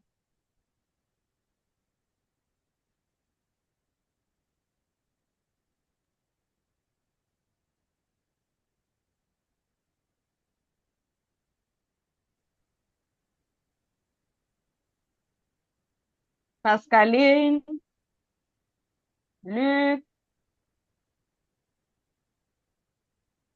Ok, ceux qui ont des questions et qui sont timides, vous pouvez me les envoyer par message. Je vais les poser à votre place. c'est ça.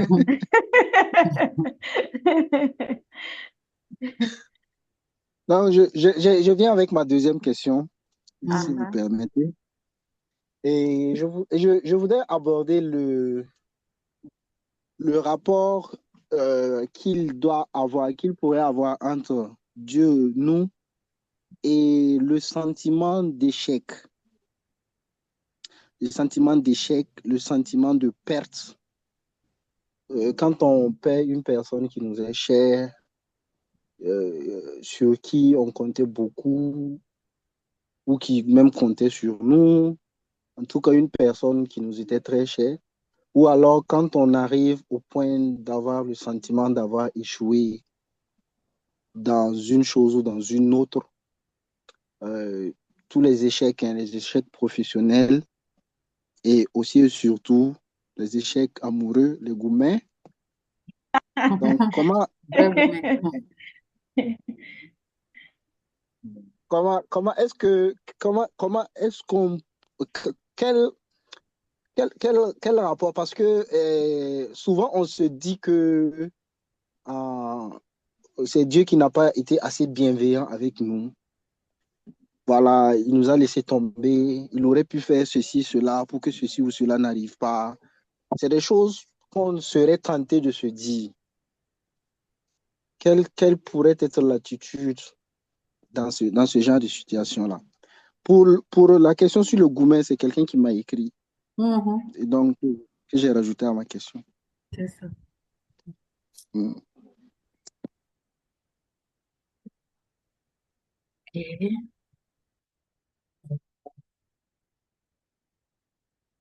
sentiment d'échec,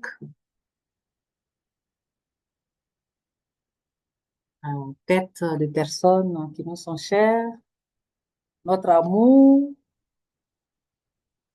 et tout cela, surtout avec le 14 février qui avance, qui vous a laissé en chemin, c'est une souffrance, un coup, un gourmet terrible.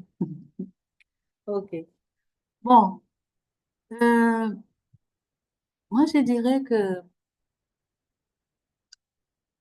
Dieu est présent dans notre échec.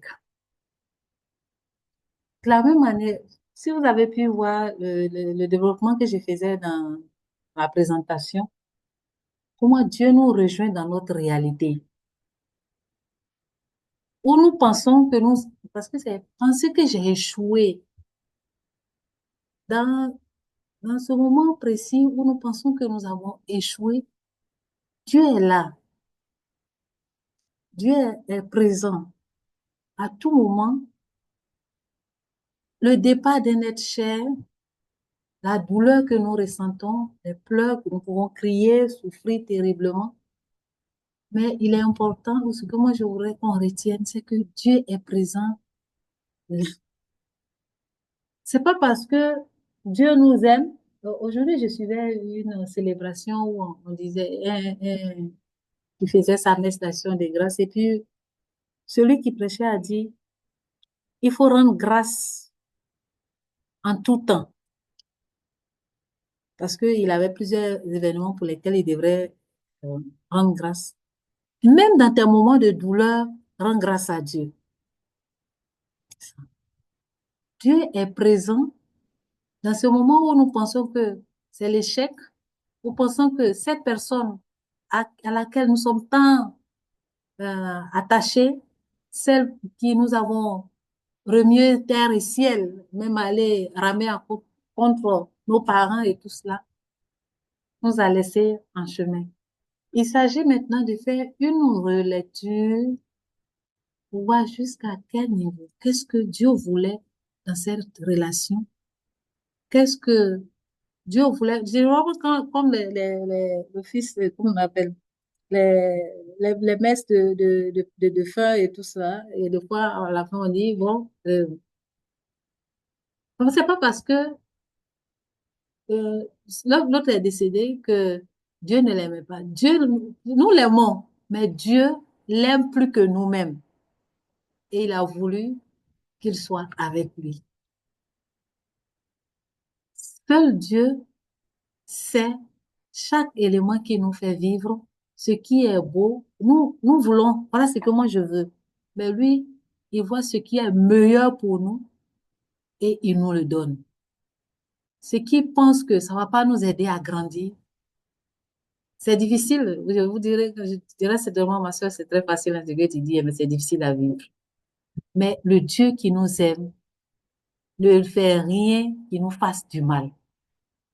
La douleur, nous pourrons ressentir, mais ce que Dieu veut de nous, ce que Dieu attend de nous, ce qu'il veut faire de nous, est plus que ce que nous sommes en train de vivre.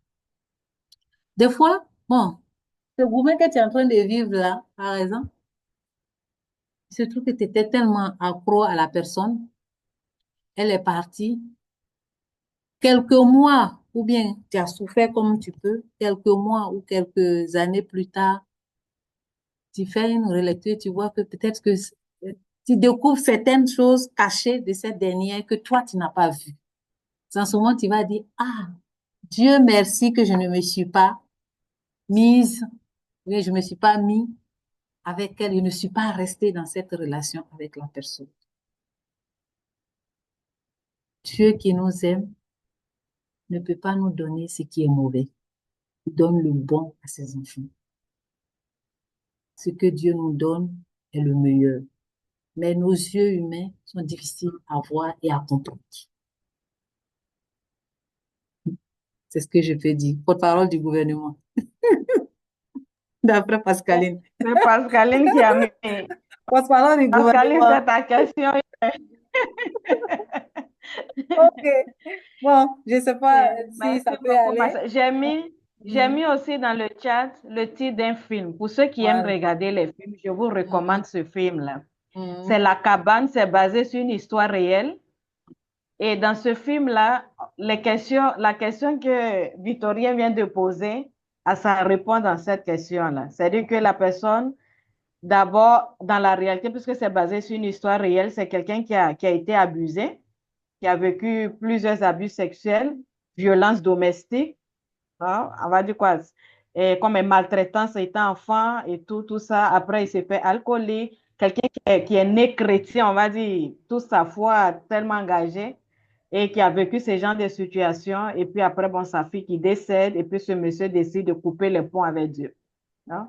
C'est-à-dire que il devient, comme Dieu devient son ennemi. On ne va pas rentrer trop dans les détails, mais je vous demande de lire. Il y a le livre, vous pouvez chercher aussi le livre. Ceux qui aiment lire, pour lire son livre directement, ça s'appelle La Cabane, ou regarder le film. C'est sur YouTube, c'est gratuit sur YouTube, vous pouvez bien regarder le film. Et un peu pour dire ce que ça, Anastasie est tenté de dire, souvent nous avons des images que nous avons de Dieu. Non, nous avons un Dieu juge, nous avons un Dieu qui est coupable de tout ce qui nous arrive, nous avons un Dieu, comment on appelle ça, tout puissant qui arrive pour briser tout, qui attaque nos ennemis, tout ça là. On a tellement d'images de Dieu. Et au fur et à mesure, quand on commence à vivre ces relations avec Dieu, ces images-là commencent aussi à, on va dire quoi, prendre leur rythme, puis commencent aussi à se purifier pour qu'on puisse rentrer dans cette image d'un Dieu qui aime, non? Un Dieu qui pleure avec moi quand je suis aussi dans la douleur, qui compatit à ma souffrance, comme c'est ce que Sœur Anastasie a dit, non? Qui fait chemin avec moi, non? Et puis aussi, par moment, ne pas oublier nos responsabilités, parce que souvent, comme on est habitué, ça peut être aussi culturel, quand on dit, c'est Dieu qui a voulu, là, le kadi, là, le kata. C'est de la volonté de Dieu. Donc, souvent, même nous-mêmes, là, tu as mangé beaucoup je dis comme ça, tu as mangé banane, tu as mélangé arachide, tu as mis tout, tu as diarrhée, tu dis, j'ai diarrhée, c'est Dieu qui a fait. On oublie nous-mêmes nos responsabilités. Non? J'ai donné ça avec des exemples comme ça, mais il y en a encore plus, non? Il y a nous-mêmes aussi ce que nous faisons qui ont aussi leurs conséquences, non? Et la mort, pas voir la mort aussi, arriver à voir que quand on est né, on va mourir. Ça fait partie de notre vie. Donc, si on est mort, il n'y a pas un coupable, non? Ça fait partie du rite, du processus. Mais je le dis ça comme ça, mais je sais que ça, c'est douleur. Non? Il y a eu mon gourmet avec quelqu'un. Ah, moi, mais je dois aussi faire dans ma douleur. C'est vrai que dans la douleur, c'est souvent difficile de réfléchir parce qu'on a mal. On voit seulement la douleur. On ne cherche plus à réfléchir. C'est après qu'on peut réfléchir. Mais aussi voir, bon, qu'est-ce qui a fait que notre couple n'a pas fonctionné? Si on a passé tout le temps, c'est lancé ping-pong. Peut-être que je pensais que c'était elle le lui. Je regarde à côté, mon cœur bat plus là-bas. Donc, il y a des choix à faire qu'il faut assumer pour dire, bon, il y a Gouma ici. Parce que bon, il y a eu telle chose. C'est-à-dire que cette responsabilité, ne pas le donner, l'attribuer forcément à Dieu. Non? Il y a certaines choses qui sont de nous, notre responsabilité. Mais même ça, Dieu ne cesse pas de nous aimer. Il fait toujours chemin. Et comme on dit, Dieu trace des lignes droites sur des lignes courbes. Non? Il y a tous ces expériences. Malgré ça, il est toujours en train d'attendre. Et puis, quand on vient, il nous met de belles parures. On va imaginer l'enfant prodigue quand il allait dilapider. Quand il est venu, il ne l'a pas grondé. Lui-même, c'est lui qui a couru même pour aller faire à tout. Il allait faire à tout, et puis il a mis bague, il a mis tout qu'il a. Si c'était nous, on allait dire, mais aujourd'hui, là, tu es juge, on va te juger. Parce que quand quelqu'un nous attaque, on dit Dieu, il faut le briser. Non? Donc, il y a tout ça là. Dieu, il est amour. Il va toujours nous aimer, et tout ce qui nous arrive, il vient vivre avec nous. La paix d'un être cher, il le pleure aussi avec nous, il sent notre douleur, il va pleurer aussi cette douleur aussi avec nous. Souvent, ça fait un peu bizarre d'entendre comme ça, mais quand on s'approche, on se rend compte que tout ce que nous vivons, il le vit avec nous, si nous lui donnons aussi la permission de vivre cette expérience avec nous. Là, ça change, on ne le condamne plus. On ne dit plus c'est lui qui a fait, c'est lui qui a provoqué, il a fait, maintenant l'eau est tombée 6 mois, l'eau, voilà. Parce que souvent, on accuse un peu trop Dieu. Regardons le film, cherchez celles qui peuvent se procurer les livres. Je vais envoyer dans le groupe qu'on a des conférences, là, le lien du film pour ceux qui veulent regarder. On a toutes ces différentes images de Dieu là à l'intérieur et c'est très beau. Je vous encourage de le voir. Merci. Juste quelque D'accord. chose rapidement, Et- il est l'heure, mais oui. Ah, ok. J'avais une petite question, si c'est possible. Oui, vas-y, Pascaline. D'accord. Et je voudrais, ma question porte sur l'antipathie naturelle. Bon, il y a des fois où tu crois quelqu'un, c'est pas que la personne t'a fait quelque chose, mais naturellement, tu n'aimes pas voir le visage de la personne. Donc, ma question serait, qu'est-ce que, est-ce que Dieu tient rigueur de ça, de l'humain qui naturellement n'aime pas son prochain? Ou peut-être la personne te fait quelque chose, tu lui pardonnes, mais tu n'arrives pas à oublier, à, je vais dire quoi, avoir les mêmes relations que tu avais avant qu'il ne fasse cette erreur-là. Comment se comporter face à une telle situation? C'était ma question. Hmm. Merci Pascaline. Ah, tu as une belle voix, hein? Comme disait le Ma porte-parole du soeur. gouvernement. Comme disait le Merci. porte-parole du gouvernement, la voix, la voix qui soigne, la voix qui guérit, n'est-ce pas? Ah, Ok. merci bien. Merci bien. Ok, Anna, Oui, ma soeur. oui, oui, avant que rapidement par rapport à l'autre question sur l'échec, je voulais juste laisser une citation Harry Ford, que je pense que les jeunes le connaissent bien parce qu'il donne le chemin, comment faire pour réussir. Et parlant de l'échec, il disait qu'échouer, c'est avoir la possibilité de recommencer de manière plus intelligente. Et je ne parle pas de la perte parce que la perte d'un être cher, cette douleur a son processus, hein, ça arrive à tout le monde. On va de pourquoi Dieu a fait, est-ce que Dieu existe, et puis voilà, jusqu'à ce qu'on retrouve la tranquillité ou la paix. Ça, c'est un processus. Je parle de l'échec où il avait cité quelques exemples. Donc, je pense que cela peut nous aider. Voilà, échouer c'est pas quelque chose de... Voilà, il faut qu'on échoue parce que ça nous donne l'opportunité de recommencer encore. Mais pas recommencer comme avant, mais de voir. Et c'est ce que nous vivons dans notre pays actuellement, chers jeunes. Voilà, ceux qui sont là, ceux qui sont dehors, qui regardent et dans tous les pays. Voilà, je pense que la situation du terrorisme actuellement, voilà, fait que on recommence les choses, mais voilà, on est en train de revoir comment cela, revivre cela de manière plus, pas comme avant. Donc, je pense que l'échec nous permet, c'est une opportunité aussi, voilà, d'aller de l'avant. Merci. Donc, Anna, pour la réponse maintenant de Hmm. Pascaline. Pascaline, l'antipathie naturelle. Comme tu l'as dit, c'est naturel. Il y a des personnes pour lesquelles on se sent, bon, on sent beaucoup plus d'attraction, d'autres, non, non, non, non, non. C'est une grâce qu'il faut demander pour aller au-delà. Mais quand tu dis, bon, Dieu n'est pas, Dieu, il a déjà dit, Dieu, est-ce que Dieu nous tient en rigueur et tout ça? Dieu nous invite à aimer notre prochain. Quand je faisais la présentation, il parlait vivre dans la relation fraternelle, vivre l'amitié avec les autres, vivre avec l'autre qui est aussi une image et une ressemblance de Dieu, tout comme moi. Donc, d'abord, le plus important, c'est de prendre conscience de ce que tu es en train de vivre avec cette personne-là. C'est-à-dire que savoir qu'il y a cette antipathie, tu te sens pas avec la personne. Et maintenant, demander la grâce. Mon Dieu, tu me demandes d'aimer mon prochain comme moi-même, mais sincèrement, cette personne-là, je n'en peux pas. Je n'en peux plus, pardon. Et demander la grâce. C'est quand tu vas rester enfermé, tu ne veux rien savoir de l'autre tout le temps. Si tu ne fais pas d'efforts, ça va pas aller de l'avant. Il y a des efforts personnels à faire, la prise de conscience de la chose et demander la grâce et faire au quotidien pour voir comment briser, même si tu n'as pas atteint une relation d'amitié parfaite. Il y a plusieurs sortes. Il y a des fois aussi, c'est des amitiés parfaites qui à la fin se brisent. Comme aussi, à partir de l'antipathie naturelle, là, petit à petit, à force de travailler sur ce que tu ressens, ta relation intérieure vis-à-vis de cette personne et tout ça, petit à petit, il y a un amour grand qui va grandir, il y a un amour qui va grandir et qui sera beau jusqu'à de belles relations vont porter de beaux fruits.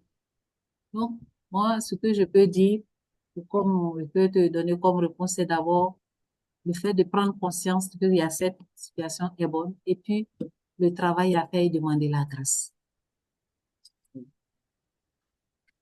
Je peux partager. D'accord. Merci, ma sœur. Je t'en prie. Merci pour ta belle voix. Merci pour la belle voix. Il y a quelques membres parmi les jeunes qui aimeraient aussi apporter à ce que Pascaline vient de dire, vous pouvez ouvrir le micro et aussi échanger. Hein? On va se donner 2 petites minutes pour des réactions et puis on va mettre fin à notre rencontre d'aujourd'hui.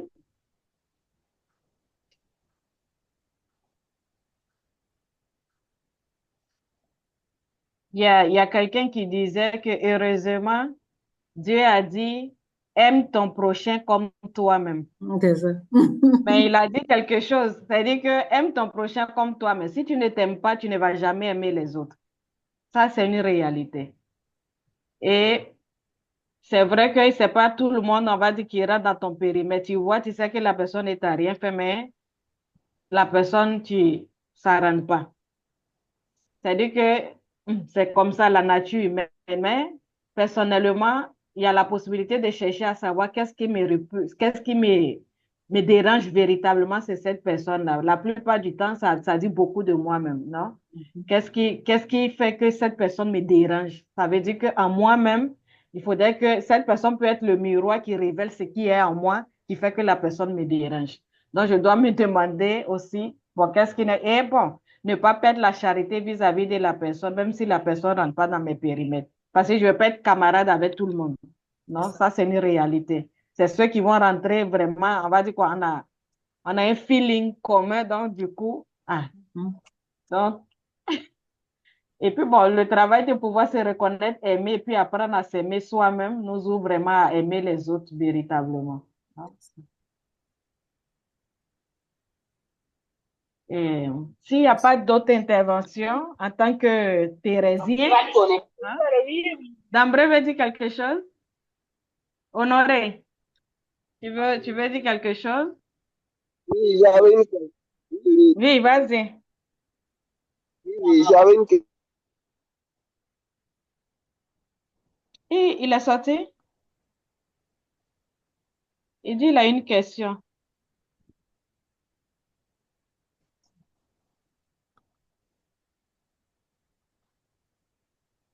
Il a dû perdre la connexion.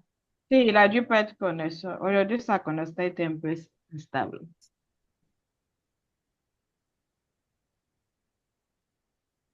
Oui, oui.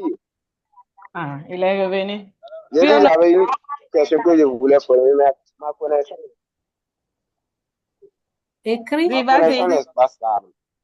non, écrit dans Si. le chat, Et, c'est difficile. j'aimerais savoir comment faire pour recevoir un retour l'affection qu'on a envers les autres, que ce soit en amour ou en amitié. Voilà. Hmm. Et, et également, comment faire pour réconcilier deux amis qui ne s'attendent pas. Voilà. Anastasie, tu as entendu? Bon, comment faire pour avoir l'affection en retour des autres, non? Parce que j'ai Hmm. cru comprendre. Et puis, comment faire pour réconcilier deux amis qui ne s'entendent pas? Mhm. Hmm. C'est ça. Nous recevons ce que nous donnons. Tu peux dire ça d'emblée aussi. Et des fois, nous donnons et nous avons l'impression que les autres ne nous aiment pas en retour. C'est nous qui aimons et les autres ne nous aiment pas en retour. Continuons d'aimer quand même.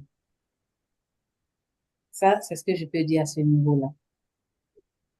Parce que l'autre t'aime, toi, c'est pas à toi de travailler dans son cœur pour qu'il puisse t'aimer en retour. Ce qui te revient, fais-le. Pour ce qui te concerne, donne ce que tu peux donner juste pour. Bon, l'amour, c'est quelque chose de gratuit. Faut pas donner pour que l'autre me donne. Si tu te mets dans cette logique-là, tu sortiras toujours triste. Aime, donne parce que l'autre est un autre moi. D'accord. Ça, c'est d'abord la chose que je peux te dire comme élément. Et l'autre côté, pour réconcilier deux amis qui ne s'entendent pas, c'est une démarche d'écoute de part et d'autre. Il faut pouvoir écouter les uns et les autres, chercher à comprendre pourquoi, mais aussi respecter le point de vue de chacun. Ça, toi, tu peux... D'abord, il faut que tu sois neutre. Il ne faut pas que tu aies une partie prise. Si tu as opté pour soutenir un, déjà, la démarche va échouer. En fait, tu parles d'être médiateur, médiatrice. Des fois, quand nous prenons nos cas de crise politique ou situations que nous vivons dans nos États et tout ça, on dit, voilà, le médiateur, lui-même, il était beaucoup penché vers... Le travail de médiation n'est pas facile. Donc, c'est pouvoir écouter avec un cœur neutre. Moi, je te ramènerai encore. C'est une grâce aussi, il faut demander. vous demandez une nouvelle grâce. Bon, je ne sais pas si j'ai pu répondre à ta préoccupation. Oui, Oui, oui, ça va. oui, oui, Merci beaucoup. je t'en prie.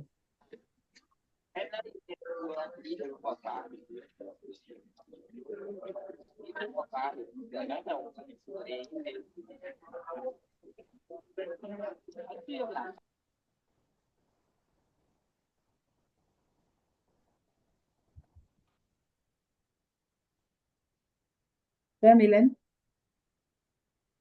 Sœur Mélène? Oui. Ah, ok. Je pensais que tu n'étais pas en ligne. Non, non, je suis là. OK, merci beaucoup à tous. Comme Mm. la formation a été enregistrée, nous allons le partager sur le YouTube. Je vais vous envoyer après le lien de la délégation. Vous allez vous connecter. Ceux qui peuvent s'abonner, on vous demande de vous abonner et puis de partager aussi pour que d'autres puissent s'abonner. Donc, vous pourrez aussi partager la formation aux autres jeunes qui peuvent aussi écouter pour que ça soit aussi notre manière de transmettre ce que nous avons partagé, de partager avec d'autres personnes, non? Dans le groupe, je vais vous envoyer aussi le lien une fois que la vidéo sera prête. Et nous allons mettre fin à cette rencontre. Je dis encore merci à chacun de vous. Mais avant de mettre fin, en tant que bon Thérésien, je vais vous demander d'activer vos caméras et on va se regarder et faire une petite prière ensemble, non? Je sais qu'il y a quelques musulmans parmi nous, nous avons un même Dieu. Et nous allons faire une prière ensemble. On va réciter la prière du Notre Père, non? Cette prière-là est celle qui nous rappelle qui nous sommes et aussi qui nous rappelle que toutes les personnes sur terre, tous nous avons une même origine. Et cette origine, c'est le Dieu, notre Dieu qui nous aime et qui prend soin de nous au quotidien, même quand on n'est pas conscient de cela, non? Et on va s'unir, non, avec tout ce que nous avons échangé à travers l'écran. On va s'unir, chacun de nous, en apportant des vibrations positives à l'autre, en désirant que chacun de nous puisse vraiment atteindre son désir, atteindre ses objectifs et être ces jeunes-là qui sont ambassadeurs de l'amour de Dieu dans ce monde qui semble être chaos, mais qui a aussi besoin de chacun de nous. Donc, ensemble, on va essayer, on va fermer d'abord nos yeux, ceux qui veulent, non? Et on va faire un moment de silence pour accueillir ce que nous avons écouté. Et après, nous allons dire le Notre Père ensemble.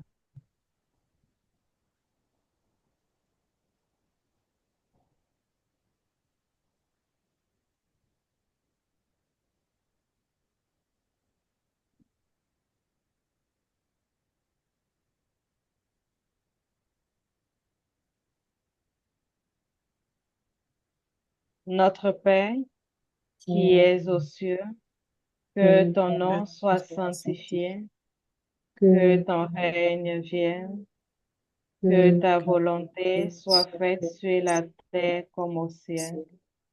Donne-nous aujourd'hui notre pain de ce jour. Pardonne nos offenses, comme nous pardonnons aussi à ceux qui nous ont offensés. Et ne nous laisse pas entrer en tentation, mais délivre-nous du mal. Amen. Et nous disons ensemble, tout pour Jésus. Et avant de partir, juste vous rappeler, parce que dans le groupe, nous sommes tellement nombreux dans le groupe qu'on ne sait pas qui sont ceux qui répondent vraiment. Donc, en avril, on aura notre troisième rencontre. En avril, et très bientôt, comme on vous avait dit la dernière fois, on va vous envoyer plus ou moins, quand on va finir notre concertation avec Victorien et tout, on va vous envoyer un peu l'idée qu'on a pour la rencontre qu'on vous a dit en août de tous les jeunes pour qu'on puisse déjà commencer à se mobiliser, puis voir comment trouver les fonds et tout pour cette activité. Donc, dans le groupe, on sera en train de vous envoyer quelques informations au plus tard, c'est-à-dire qu'au cours de, on va dire quoi, le mois de février et mars, vous allez recevoir des notifications par rapport à pardon, des informations par rapport à l'organisation du mois d'août et tout ce que nous avons comme projet de pouvoir vivre ensemble, au moins ces week-ends-là. Donc, vous aurez bien les... Mais en avril, nous avons déjà notre troisième formation. On va vous envoyer toutes les informations relatives à cette formation, le thème, la personne qui donnera le thème et tout. OK? Comme on le fait déjà dans le groupe de conférence. Donc, merci beaucoup. Et bon, que ce qui a été semé puisse porter des fruits et que nous soyons ces ambassadeurs dont notre monde a besoin. OK. Pascal, on te contacte, hein? Merci. OK.